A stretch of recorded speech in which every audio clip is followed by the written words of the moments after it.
Oke, selamat malam. Assalamualaikum warahmatullahi wabarakatuh. Bertemu lagi dengan kami Eci Training Center tentunya di channel kita ya, di channel YouTube kita. Dan malam hari ini kita kedatangan tamu spesial, masih muda, tampan dan bijaksana ya, kurang lebih kayak gitu ya Bang ya. Ya. Nah ini kita ketemu dengan kedatangan Bang Azlan nih. Bang Azlan mungkin boleh memperkenalkan diri sedikit biar teman-teman lebih kenal sama Abang. Boleh.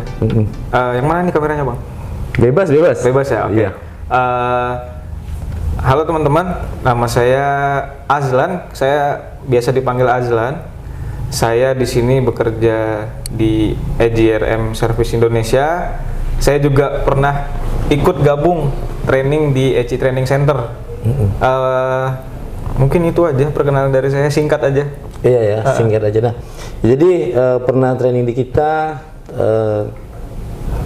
dan gimana nih Bang setelah ikut training di kita, kira-kira nih Abang sampai ke titik ini selain terkait training di Eci Training Center gitu kan ya. Nah, apalagi nih perjalanan Abang yang Abang ikuti hingga Abang tuh sampai ke titik ini gitu. Mungkin lebih ke arah durasinya seberapa lama gitu loh. Oke, boleh Bang, saya jelaskan alurnya ya. Alurnya, ya, betul. pelan-pelan gitu ya. Iya. Oke, jadi awalnya saya gabung di Eci ini, saya ikut kelas AutoCAD dulu Bang pertama. Engineering. Tahun berapa tuh? Itu saya awal-awal tahun 2020. 2020 ya? Tahun 2020. Kalau oke. saya nggak salah Oktober saya gabung ya. Oke, siap, itu siap. saya di batch pertama AutoCAD. Luar biasa. Batch pertama ya? Batch pertama Batch pertama dan sekarang itu udah masuk ke batch 19 mau ke 20. Senior ya saya. Senior. Iya. Oke, lanjut Bang. Oke, nah udah bergabung di AutoCAD. Selesailah saya singkat cerita di kelas training AutoCAD itu. Di situ saya walaupun saya ibaratnya sudah bisa mengoperasikan AutoCAD, bukan berarti dengan mengikut kelas itu saya nggak dapat apa-apa. Banyak sih Bang saya dapat di situ. Ya mulai dari gimana caranya membuat 2 dimensi. Terus ternyata AutoCAD itu nggak sebatas 2 dimensi. Oke. Dia bisa 3 dimensi juga di situ. Bisa 3 dimensi juga ya Bang ya. Jadi setelah mengikuti kelas, saya tahu tuh gimana kapan harus membuat 2 dimensi, 3 dimensi, terus penggunaannya untuk di proyek itu seperti apa saya tahu. Kayak gitu. Terus udahlah di awal saya di engineering. Terus ngobrol-ngobrol sama, kan kita tahu di Eci Training Center ini banyak sekali senior-senior mungkin yang lebih di bidang NDT ya. Nongkrong, ngobrol di sini, sharing-sharing. Nah, saya ikutlah ngobrol-ngobrol di situ. Ngobrol-ngobrol di situ ternyata NDT ini seru juga gitu. NDT seru ya. Seru juga.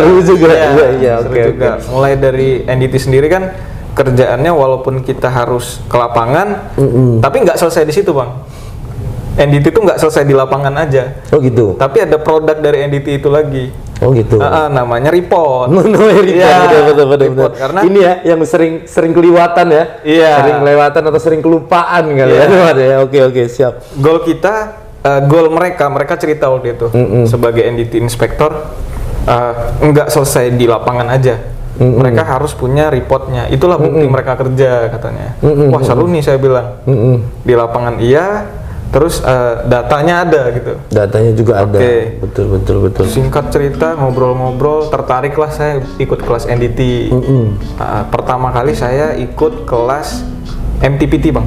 MTPT ya? Iya, MTPT saya tapi lupa saya batch berapa waktu itu. Batch-nya lupa ya? Batch-nya tapi lupa. kalau sekitaran tahun itu masih Tahun 2021. 2021 awal. 2020 bulan 10-an ikut AutoCAD, drafter, habis itu 2021 awal sudah mulai ke NDT ya? Benar. Mulainya dari MTPT, oke? Ya.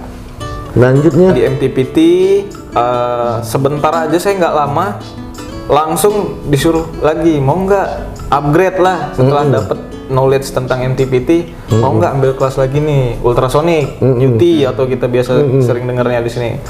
Ya udah, kenapa enggak ditawarin kayak gitu kan? Tapi kenapa mau? Tertarik sih Bang, karena Tertarik ya? NDT itu kalau kita ngambil MTPT dia ada batasan. Yang diinspeksi ada limitasinya. Nggak semua item di lapangan atau kita sebutnya untuk orang awam itu besi-besi lah di lapangan gitu. Iya, iya betul. Nggak semuanya bisa tercakup sama MTPT aja. Ada kalanya kita harus pakai metode lain. Oh gitu. Iya. Salah satunya yang saya setelah tahu MTPT dikasih info lagi tentang UT. Nah dari situlah saya mulai tertarik tuh ke UT. Tertarik ke UT, siap. Karena memang sering jadi pertanyaan juga kan. Memang iya dianjurin, tapi pada akhirnya kan kenapa mau? Tentu ada alasan, dan mungkin masing-masing orang punya alasannya masing-masing ya. Benar. Tapi kalau untuk Bang Azlan sendiri tadi kurang lebih alasannya seperti itu ya, karena masing-masing metode tuh punya kelebihan dan kurangnya masing-masing. Jadi makin banyak metode mungkin bakal lebih baik mungkin ya. Seperti itu, atau mungkin boleh diralat nih kalau kira-kira kurang tepat. Harusnya seperti itu. Harus Cuman seperti pasti itu, nanti saya tambahin lagi nih. Iya, siap.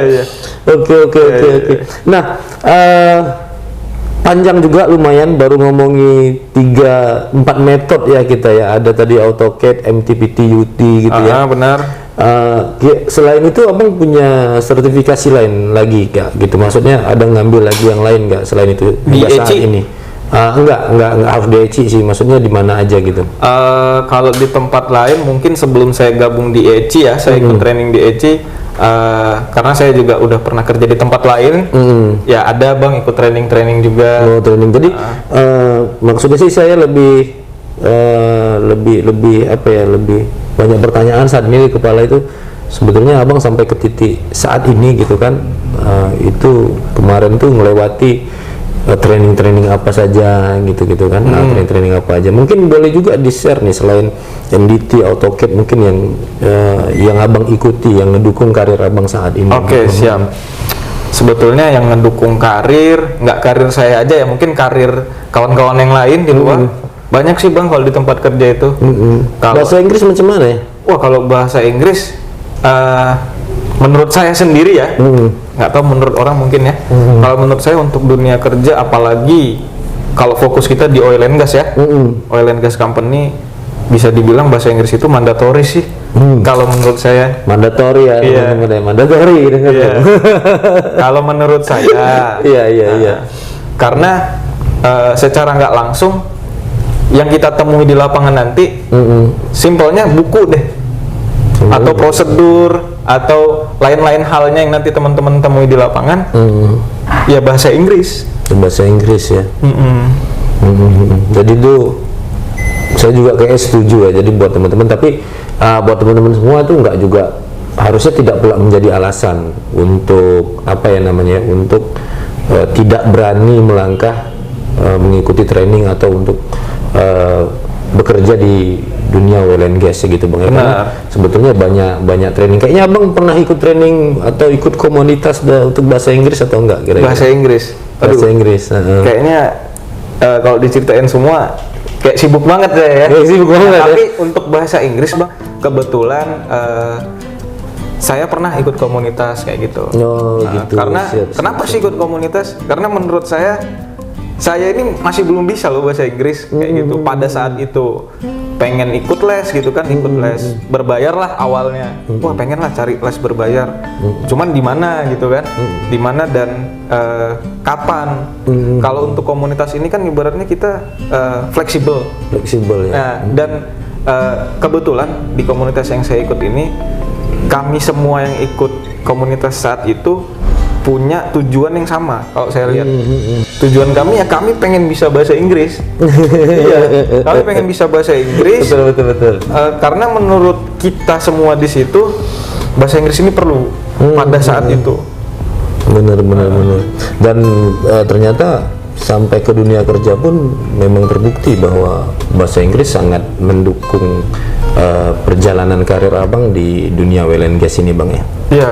Ya, bisa sangat mendukung ya.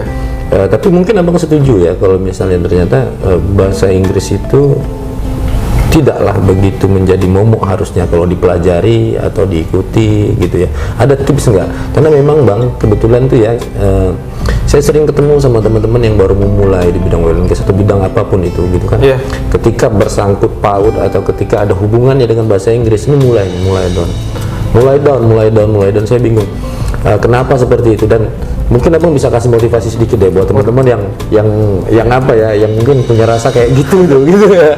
Kalau dari saya bang, untuk sedikit yang tadi abang sampaikan ya, bukan motivasi sih jatuhnya. Jadi apa ya, obrolan bualan saya aja. Iya.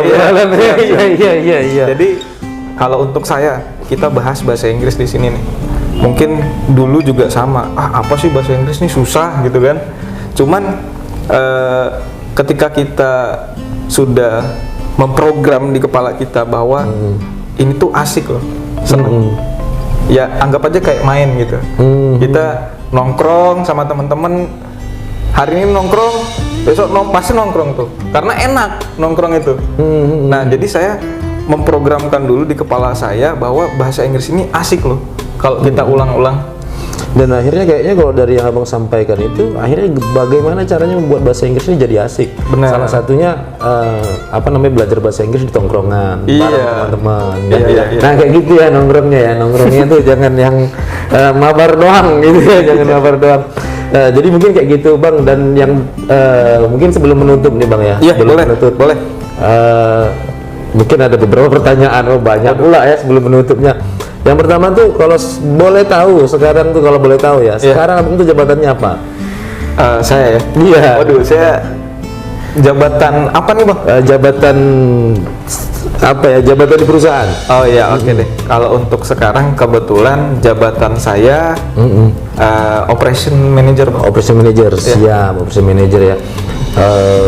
Lumayan ya. Ternyata kalau serius dalam waktu sekitar 2-3 tahun, kalau serius sungguh-sungguh ya bang ya. Iya. Belajarnya bisa. Yang penting kayaknya koneksi dalam arti ini tuh hubungan dengan rekan kerja, hubungan dengan apa juga harus dijaga ya bang ya. Benar. Oke, yang terakhir, yang ini benar-benar terakhir nih bang. Iya siap. Siap.